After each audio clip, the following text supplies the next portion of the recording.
Doctrina teológica y revelaciones místicas de Santa Gertrudis la Grande.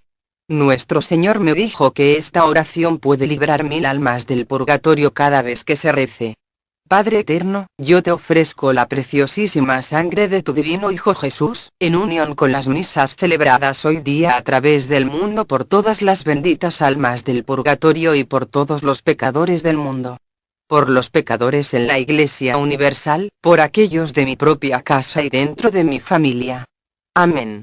Una noche, Nuestra Señora, la Santísima Virgen, me aseguró que si rezamos estas oraciones, con fe, podremos liberar muchas, pero muchísimas almas. En otra oportunidad, encontrándome en oración, mi piadoso Señor Jesucristo me dijo acerca de las gracias obtenidas por asistir a la Santa Misa. 1. La misa es la continuación del Calvario. 2. Cada misa vale tanto como la vida, sufrimientos y muerte de nuestro Señor Jesucristo, ofrecidos en sacrificio. 3. La Santa Misa es el acto de desagravio más poderoso para expiar los pecados. 4. A la hora de la muerte, el consuelo más grande del alma consistirá de las misas oídas en vida. 5. Cada misa bien oída nos acompañará hasta el tribunal divino, suplicando perdón. 6. En la Santa Misa, según el fervor con que se asiste, se puede disminuir en grado mayor o menor, la pena temporal debida por los pecados. 7. Al asistir devotamente a la Santa Misa, se rinde el más grande homenaje a la sagrada humanidad de nuestro Señor. 8. En la Santa Misa, nuestro Señor Jesucristo ofrece expiación y desagravio por muchas omisiones y negligencias nuestras. 9. En la Santa Misa, Jesucristo perdona los pecados veniales que todavía no se han confesado. Además se disminuye el poder de Satanás sobre el alma. 10. Al asistir a la Santa Misa se proporciona a las almas del purgatorio, el alivio más grande que sea posible. 11. Una misa bien oída durante la vida, será de más provecho al alma, que muchas que se ofrecieran para su reposo después de la muerte. 12.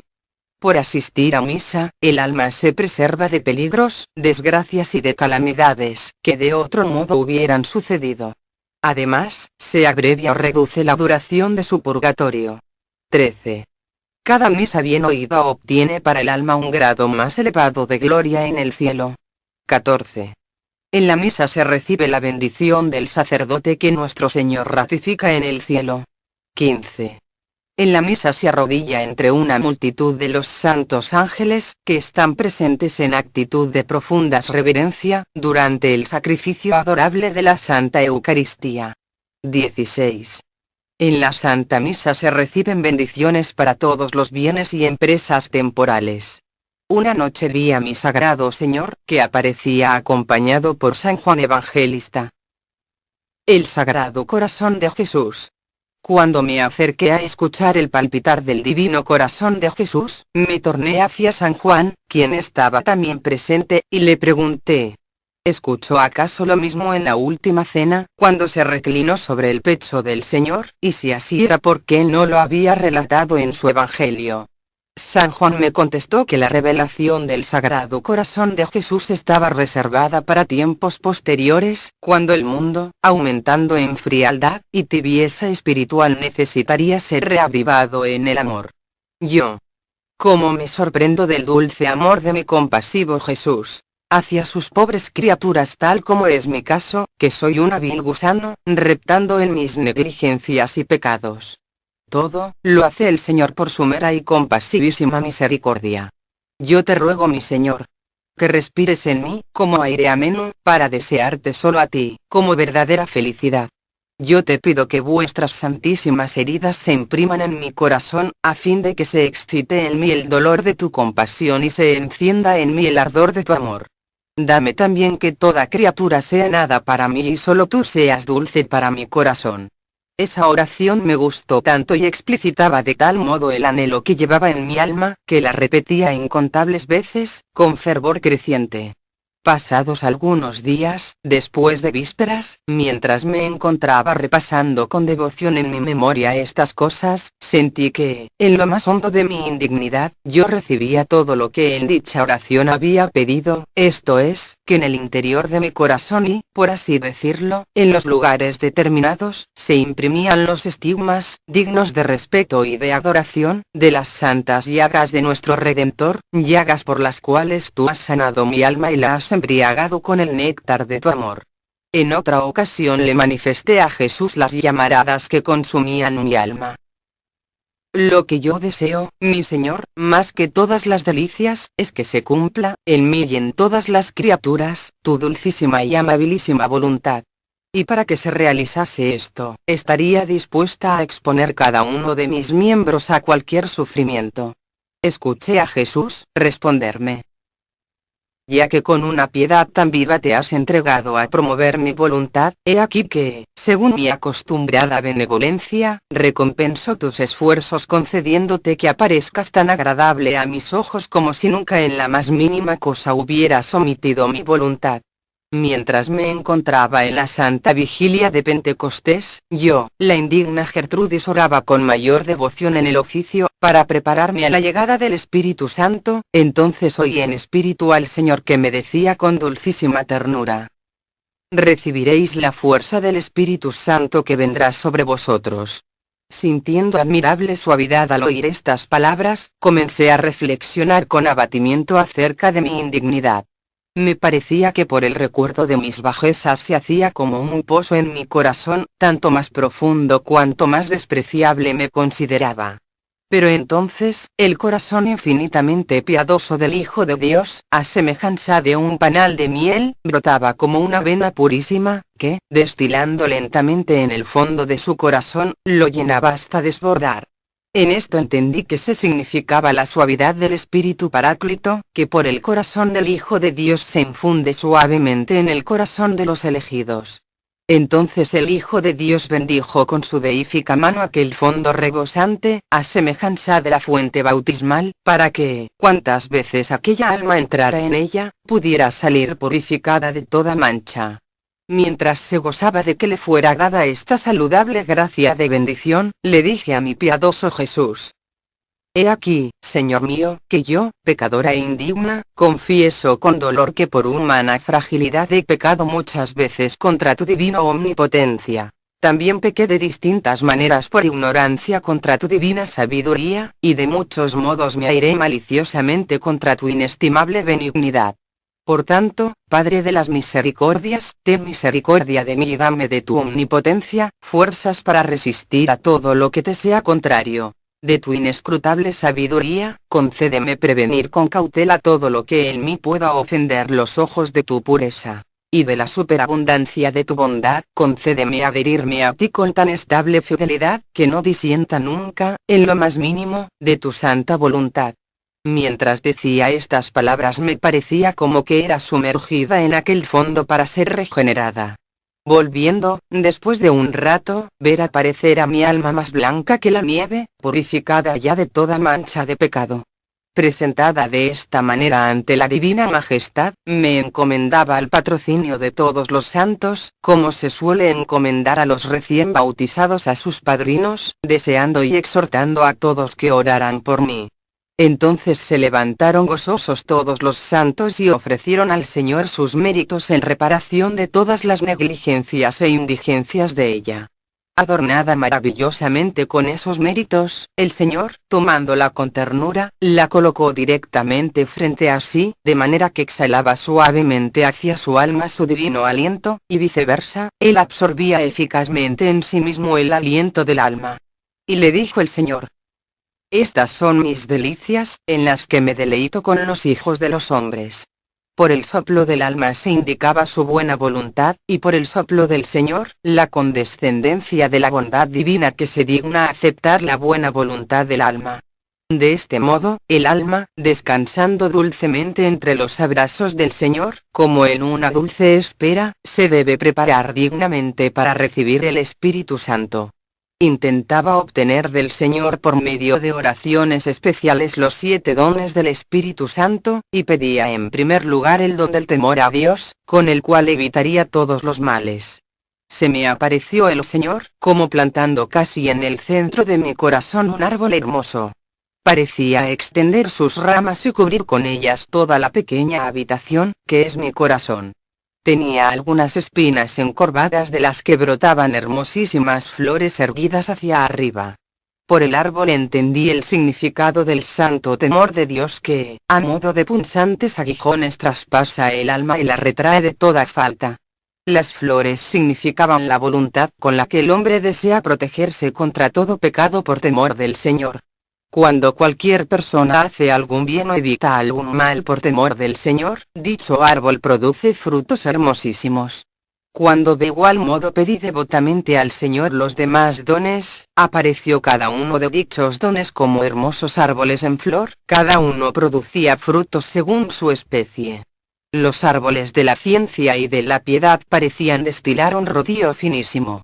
En ello comprendí que los que se empeñan en practicar las virtudes de la ciencia y de la piedad están frondosos y florecen como rociados por suavísimo rocío. De los árboles del consejo y de la fortaleza parecían pender como unos lazos de oro. Con ello se significaba que el alma es atraída por el espíritu de consejo y de fortaleza para conseguir las cosas espirituales. De los árboles de la sabiduría y de la inteligencia manaban como unos riachuelos de néctar, para significar que ellos riegan el alma plenamente y la hacían dulcemente con la dulzura de la fruición divina. Durante la noche santa, de Pentecostés, me sentía tan débil en maitines que no pude participar en ellos por mucho tiempo. Entonces, dije al Señor: «Oh Señor mío, ¿qué gloria y alabanza puedes recibir de mí, indigna, que participo tan breve tiempo en los divinos oficios?» Mi Señor me respondió: «Mira para que por la semejanza de las cosas exteriores seas conducida a la inteligencia de las espirituales. Considera qué provecho obtiene el esposo, cuando durante toda una noche es acariciado por su esposa para deleite de su corazón. Pues un esposo no podrá sentir nunca tanto afecto con las caricias de su esposa, como el que siento yo, cuando, aunque sea por breves instantes, mis escogidos me ofrecen sus corazones para que me deleite en ellos.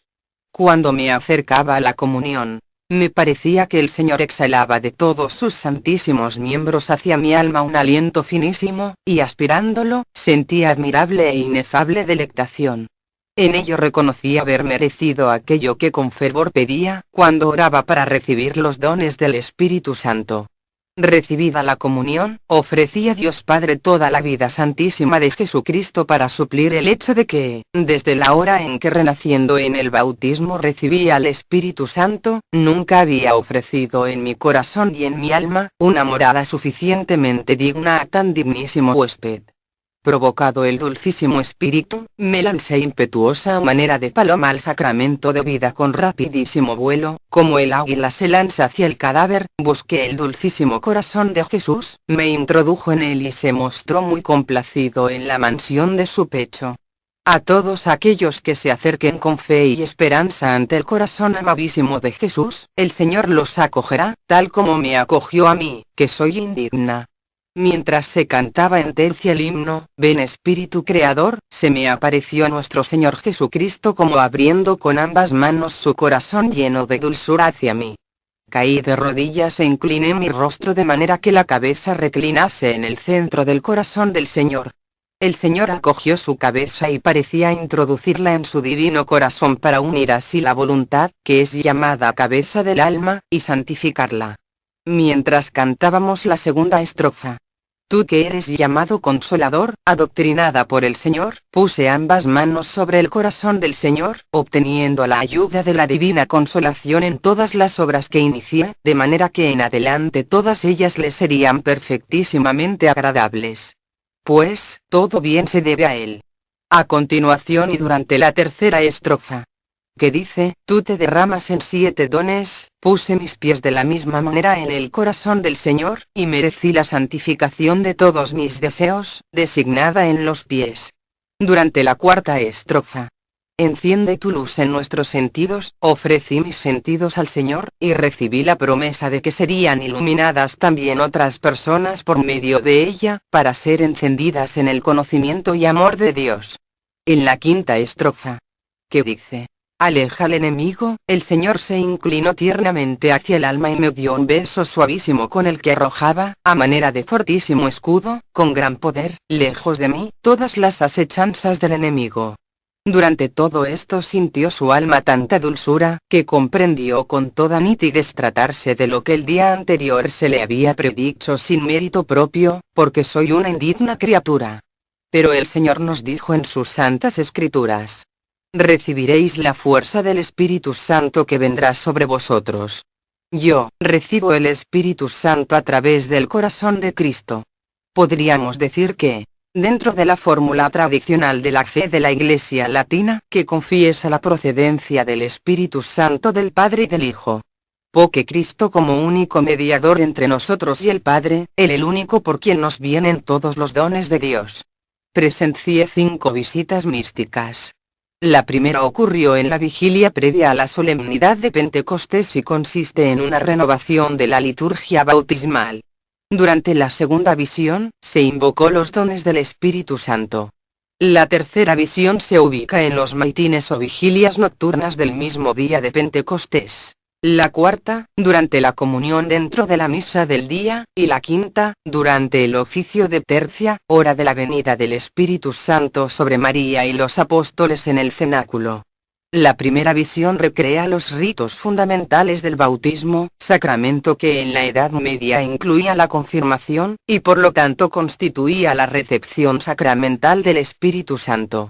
Esta misma concepción del bautismo como sacramento que confiere el Espíritu Santo, se refleja en que debemos procurar celebrar, en algún tiempo determinado, particularmente en la Santa Pascua y en Pentecostés, el memorial de nuestro bautismo. La visión se desarrolla en las siguientes etapas: el arrepentimiento de los pecados, bendición del agua, confesión, purificación o bautismo, intercesión de los santos, y recreación por medio del aliento de Cristo. Esto es un importante paso para la preparación para recibir al Señor. El arrepentimiento de los pecados o contrición del corazón, está figurada por la imagen de un pozo hondo en el cual yo me vi hundida, al entrar dentro de mí misma y considerar su indignidad. Encima de este pozo, aparece luego el corazón de Cristo, comparado con un panal, que destila miel por un conducto hacia el pozo, y lo llena hasta desbordar. El pozo es mi propio corazón, y el panal es el corazón de Cristo, y el movimiento del uno al otro hacia la unión, lograda a través de un tercer elemento fluido, es la miel que destila del corazón de Cristo, que significa la suavidad del Espíritu Consolador, que por el corazón del Hijo de Dios, se infunde suavemente en el corazón de los elegidos. Jesús bendice aquel hoyo lleno, a semejanza de una pila bautismal, para que, cuantas veces yo entrara allí, saliera purificada de los pecados. Pero para ello debemos aceptar a Dios, en toda su divina providencia. Nuestras lágrimas de vergüenza por los pecados, son un segundo bautismo, que lava las culpas y purifica la memoria. La amarga consideración de la propia miseria que yo aprecié tal como si fuera un pozo profundo, va unida a la dulce consideración de la misericordia de Dios, representada por la miel que llena el pozo hasta los bordes. Jesús bendice el pozo lleno, no el pozo vacío, para lo cual es necesario aceptarnos indignos y pecadores. Y es en esa miel del Espíritu Paráclito, Consolador, donde debemos acudir para ser purificados. El gesto de bendición del Señor recrea el rito de la bendición del agua en la liturgia bautismal. Luego sigue nuestra confesión, que debe ser verdadera, con un espíritu de veras arrepentimiento. Se trata al mismo tiempo de la confesión de los propios pecados y de la confesión de la fe. Este gesto reedita la profesión de la fe propia del rito bautismal. Aquí, yo confieso la fe trinitaria, utilizando la tríada: omnipotencia, sabiduría y bondad, para referirme de manera implícita al Padre, al Hijo y al Espíritu Santo, respectivamente. Yo confieso ante Dios Trino, mis faltas por mi fragilidad, mi ignorancia y mi malicia. ruego piedad y misericordia a mi Señor, que me otorgue fuerza, cautela y unión con la voluntad divina para poder resistir el pecado, y no ofenderlo más. Porque nosotros, sus criaturas, lo ofendemos y traicionamos con tal frecuencia, a causa de no amarlo de corazón. A la doble confesión del pecado y de la fe, nuestra inmersión o bautismo. Una tarde, mi Señor me sumergió en la pila bendecida, me sentí purificada de todo pecado y renovada para amar de corazón a mi Señor. Pero mi voluntad no es suficiente, porque soy tan solo una criatura. Por lo cual roguemos la intercesión de los santos, que evoca la letanía propia del rito bautismal. Los santos interceden y suplen con sus méritos, nuestras negligencias e indigencias. Recordemos que hay una recirculación de los méritos y gracias por la intercesión y oraciones de los unos por los otros. Luego de esto, viví una regeneración por el aliento. Un intercambio de alientos entre el Señor y yo, su indigna criatura. Hay en este gesto una alusión a la creación originaria, cuando Dios, soplando sobre Adán, le infundió el espíritu y fue hecho hombre viviente. Esta alusión remite al pasaje joánico de la resurrección, cuando Jesús, soplando sobre los apóstoles les dijo: recibid el Espíritu Santo. La recreación por la gracia es el primer efecto del bautismo, y es precisamente el Espíritu, quien nos hace nacer de nuevo, como criaturas nuevas, hijos e hijas de Dios. Yo me sentí descansando entre sus abrazos, que me indica la unión conyugal con mi Señor. Yo le ofrezco mi buena voluntad al Señor, y Él me otorga la condescendencia de la divina bondad que me acepta con beneplácito. La unión de la voluntad humana y la divina es la nota propia del matrimonio espiritual. Cuando mi Señor me otorgó el aliento de Cristo, el Señor me comunica el Espíritu Santo. Ahora yo entiendo que todo lo ocurrido es una preparación para recibir al Espíritu. Yo imploré los dones del Espíritu Santo, especialmente el temor de Dios, en su doble aspecto. El apartarme del mal, por medio de la moción al bien, a la ejecución de obras buenas. Para lo cual necesitamos de la humildad, como primer paso para crecer en la fe. Yo visualizo a los dones del Espíritu Santo, tal como si fueran árboles que brotan en su corazón, aparejados en duplas, con atributos propios. Con rocío, con pendones de oro en sus ramas, y arroyos de misericordia que los nutren. El primero de los dones, y el que más debemos cultivar, es el don del temor de Dios. La Escritura misma compara al hombre que teme al Señor con un árbol plantado al borde de la acequia, que echa raíces, extiende sus ramas, verdea tanto en invierno como en verano, y da fruto en su sazón. Con referencia a los demás dones, cada uno de los árboles producía frutos según su especie. La alusión al orden de la creación antes del pecado, remite a la recreación del alma por obra del Espíritu Santo, que es el efecto propio del bautismo. El alma colmada de los dones del Espíritu es un vergel de delicias, un paraíso terrenal en donde se recrea Dios. Esto es el paraíso de la buena conciencia. Es por ello, que debéis esmeraros, para que por la semejanza de las cosas exteriores seáis conducidos a la inteligencia de las espirituales. Durante mi tercera visión, que se produce en los maitines o vigilias nocturnas de la fiesta, yo no podía rezar porque agobiada por la enfermedad que me mantenía postrada, casi sin poder alimentarme. En las solemnidades principales, los religiosos tenemos obligación de asistir al coro, salvo aquellos enfermos a los que se les hubiera practicado el sangrado, dentro de los 3 días del mismo. Encontrándome abandonada y sola, solo mi Señor acudió a acompañarme, Él me proveyó de la comunión eucarística. La cuarta visión se produce al momento en que me acercaba a comulgar para recibir la comunión dentro de la misa. En este momento, recibí el aliento o exhalación de Cristo, a través de todos sus miembros. Esta exhalación me produce un gran deleite espiritual. Ahora yo reconozco en este don, la respuesta a su súplica por los dones del Espíritu Santo. Es decir, la exhalación de Cristo, su aliento, su hálito, es comunicación de su Espíritu a través de sus miembros. El Señor Jesús nos lo presenta y se refiere al Espíritu Santo tal como una persona diferente, con un obrar propio y un carácter personal. Pues en San Juan 4:8 se nos dice: Que Dios es amor y el amor, que es el primer don, contiene todos los demás. Este amor Dios lo ha derramado en nuestros corazones por el Espíritu Santo que nos ha sido dado.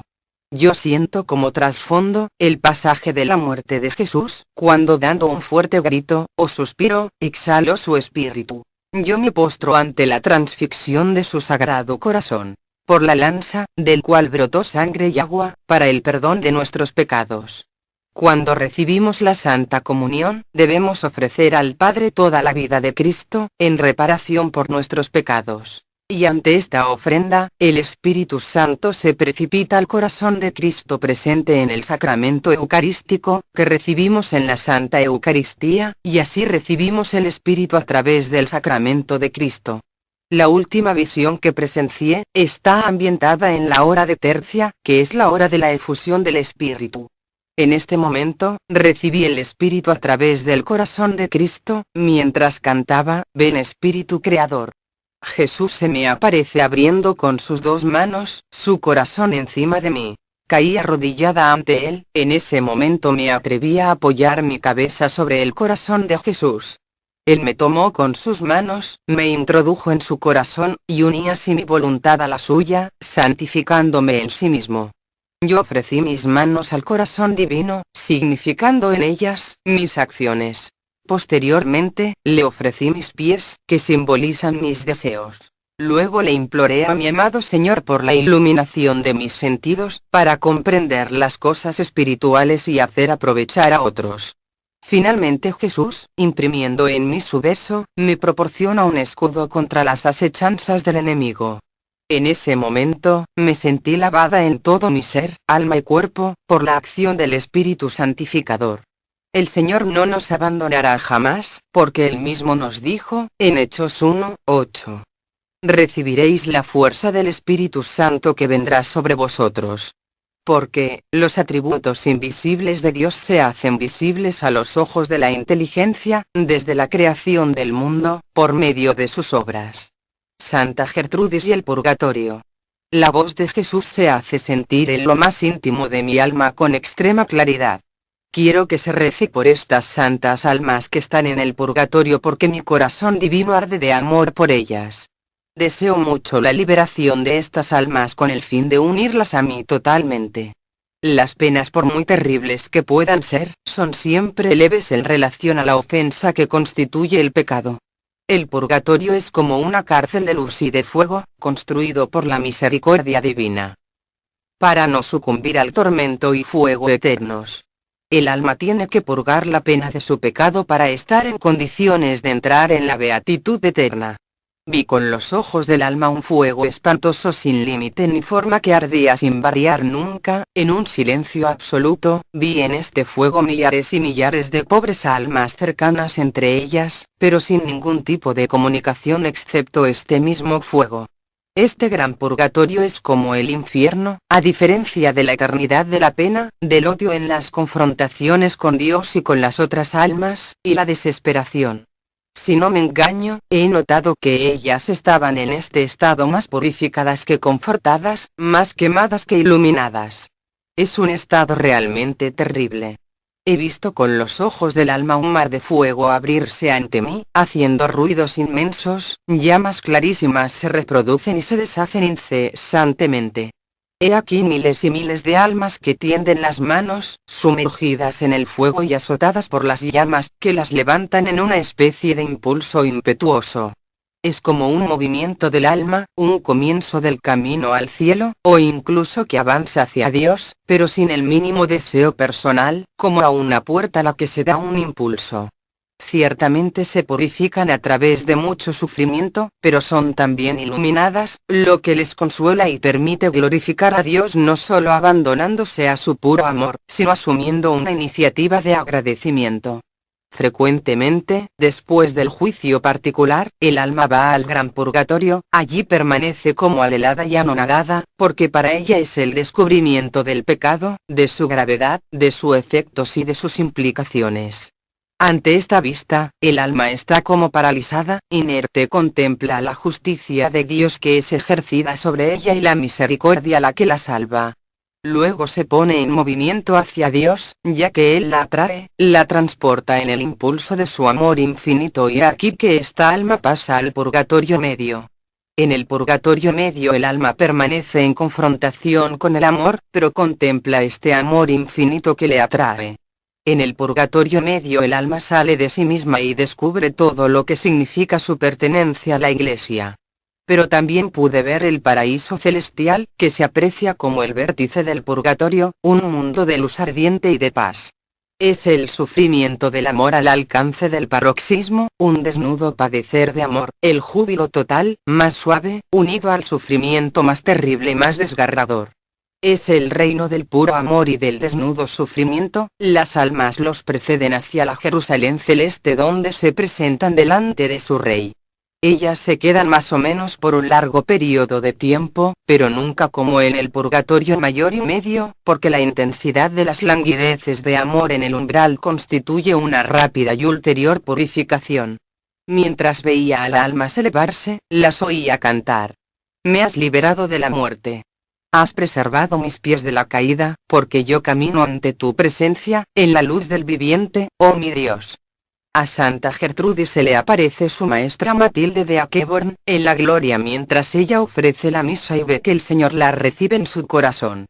En estas visiones, Gertrudis ve la conexión entre el Sagrado Corazón, la misa y las almas de los difuntos. Gertrudis también asiste en la muerte de Matilde, y ve que Jesús acerca los labios de la agonizante a la herida del Divino Corazón.